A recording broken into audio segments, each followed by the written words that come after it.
माननीय सदस्य डॉक्टर जनकराज। धन्यवाद सभापति महोदय। आपने मुझे माननीय सदस्य केवल सिंह पठानिया जी के द्वारा वर्तमान परिप्रेक्ष्य के दृष्टिगत नशे के उन्मूलन रोकथाम हेतु ये सदन नीति बनाने पर विचार करें।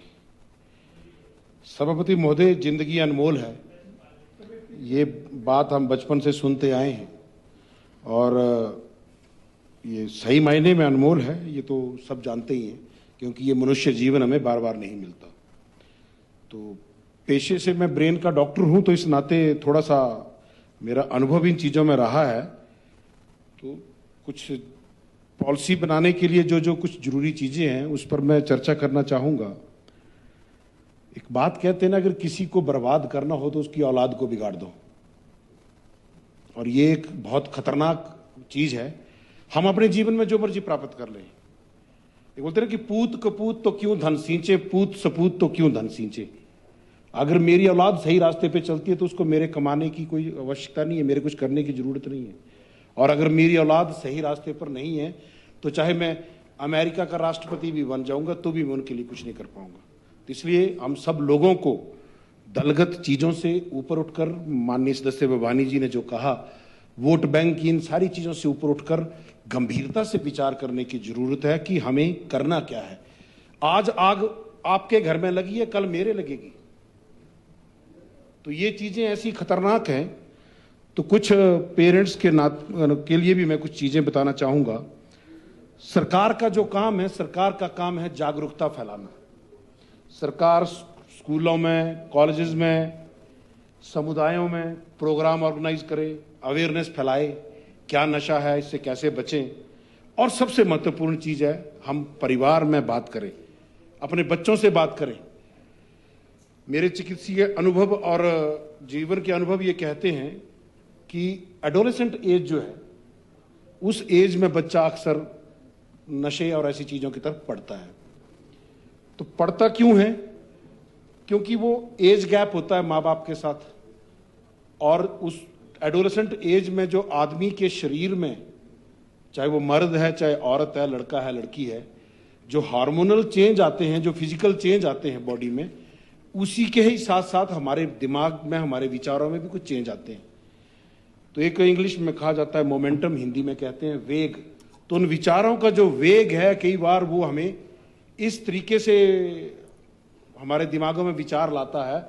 मुझे लगता है जितने भी लोग सुन रहे होंगे वो भी बात से सहमत होंगे कि एक उम्र ऐसी आती है जब हमें अपने माँ बाप की और अपने बड़ों की बात जो है वो चुभने लगती है कि ये गलत बोल रहे, इनको कुछ नहीं पता, मुझे ज़्यादा पता है।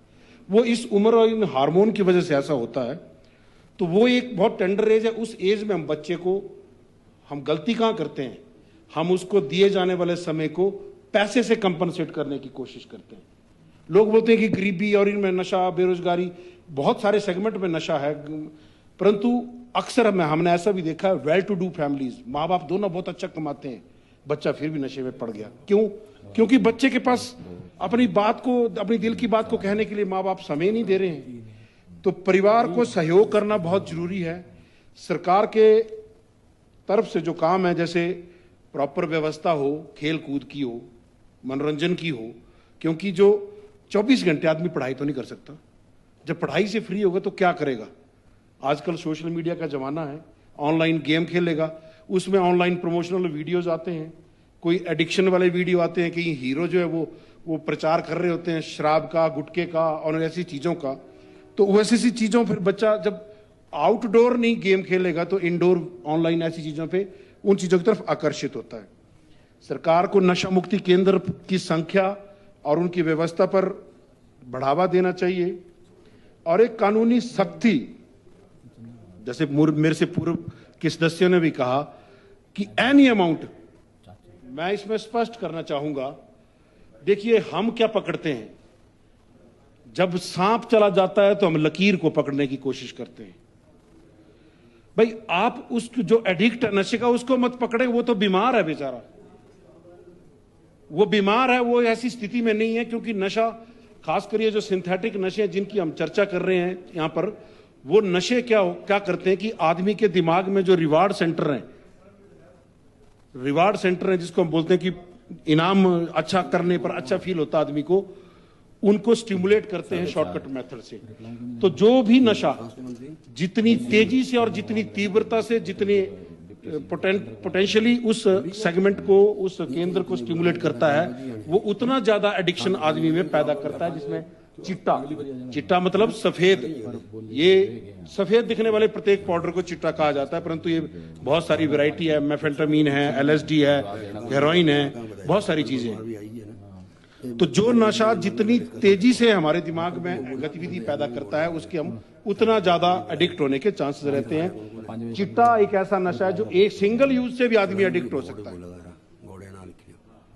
तो एडिक्शन जो है वो दो टाइप की है, एक फिजिकल, एक साइकोलॉजिकल। साइकोलॉजिकल में आदमी नशा ना ले तो कुछ नहीं होता। उदाहरण के तौर पर स्मोकिंग, अगर जो करते हैं नहीं करेगा तो कुछ बम नहीं गिर जाएगा, थोड़ी देर तकलीफ होगी पर बाद में मन अगर काम में लग जाएगा तो हट जाएगा।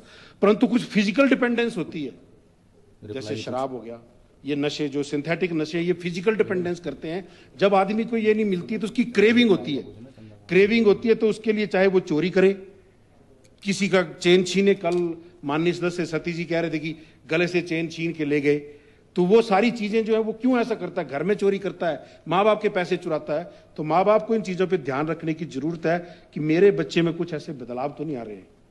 कुछ शारीरिक लक्षण जिसको देख के माँ बाप घर में पता कर सकते हैं कि कहीं मेरा बच्चा नशे में तो नहीं पड़ गया।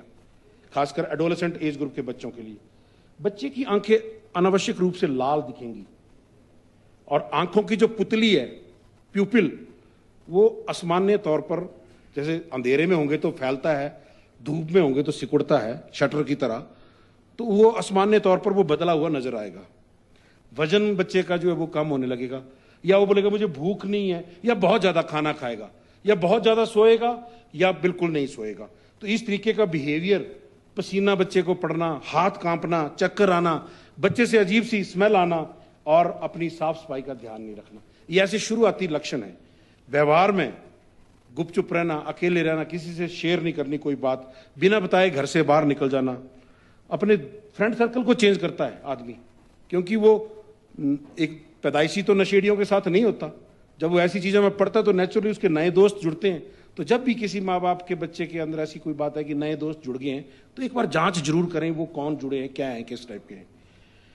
स्कूलों में हम लापरवाही करते हैं, जो बच्चे पढ़ने वाले हैं वो ध्यान नहीं देते, ना ही माँ बाप उस पर केयरलेस एटीट्यूड करते हैं, और कुछ मनोवैज्ञानिक संकेत भी बच्चा देने लगता है, जैसे चिड़चिड़ापन, बहुत अधिक गुस्सा, उदास रहना, अनावश्यक तौर पर चीजों की बात करना, झूठ बोलना, और प्रत्येक कार्य में रुचि कम करना।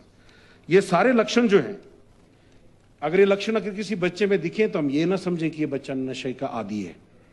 खुलकर बात करें बच्चे से। सबसे बड़ी कम्युनिकेशन इज द बेस्ट, जो परिवार पे हम समाधान कर सकते हैं। खुलकर बात करें बच्चे से कि बच्चा ऐसा कुछ कर तो नहीं रहा, अगर कर रहा तो बताओ बेटा क्या, हम क्या क्यों ऐसी चीजों में पड़ रहे हो। और निगरानी रखें, बच्चों के सामान की जांच हमेशा घर पे करते रहें। कोई ऐसी अनवांटेड चीज तो बच्चे के बैग में या उसमें बिलोंगिंग में तो नहीं है। और कभी भी कंफ्यूजन हो तो किसी तर्क पर ना पहुंचे, खुद एक विशेषज्ञ की सलाह लें, विशेषज्ञ से बच्चे को असेसमेंट कराएं। और जो पॉलिसी मेकिंग की जो बात यहां पर चली है, उसमें मुझे लगता है सरकार की पॉलिसी जो भी हम बनाएंगे वो तब तक फलीभूत नहीं होगी जब तक उसमें जन सहयोग नहीं होगा। क्योंकि मैंने जैसे पहले भी कहा है कि पॉलिसी तो सरकार बनाएगी और पॉलिसी में इंप्रूवमेंट भी होते रहेंगे। आज ये कमी है, कल हम ये सुधार करेंगे, फिर हमें देखेंगे इस पॉलिसी से ये नुकसान हो रहा है, अब ये हो रहा है। परंतु जैसे माननीय सदस्य भवानी जी ने भी कहा, मुझे भी इस बात को, मैं सहमत हूं इस बात से। हम यहाँ जितने भी लोग बैठे हैं, जितने भी समाज के लोग हैं, सबको इस बात की जानकारी होती है, हिंट होता है कि हमारे इलाके में ये पर्टिकुलर व्यक्ति कुछ संदिग्ध काम करता है। परंतु हम पता कहाँ रहते हैं, हमने क्यों बुरा बनना, मैं क्यों शिकायत लगाऊं। तो सरकार को कोई ऐसा एक ऐसा नंबर जारी करना चाहिए जिस पर सूचना देने वाले की जानकारी गुप्त हो, उसको ये ना लगे कि भाई कल को मुझे टारगेट किया जाएगा, तो उनको ये रिवार्ड देंगे हम सूचना देने पर। ऐसा भी करने की जरूरत है, क्योंकि रिवार्ड देंगे तो पहचान में आ जाएंगे कि ये सूचना दे रहा है। तो इस तरीके से समाज को मिलजुल कर, अकेले सरकार की पॉलिसी बनाने से हम नशे से हिमाचल को नहीं बचा सकते। जब तक इसमें प्रत्येक हिमाचली अपनी जन भागीदारी सुनिश्चित ना करे। माननीय सभापति जी, आपने मुझे बोलने का मौका दिया, आपका बहुत बहुत आभार।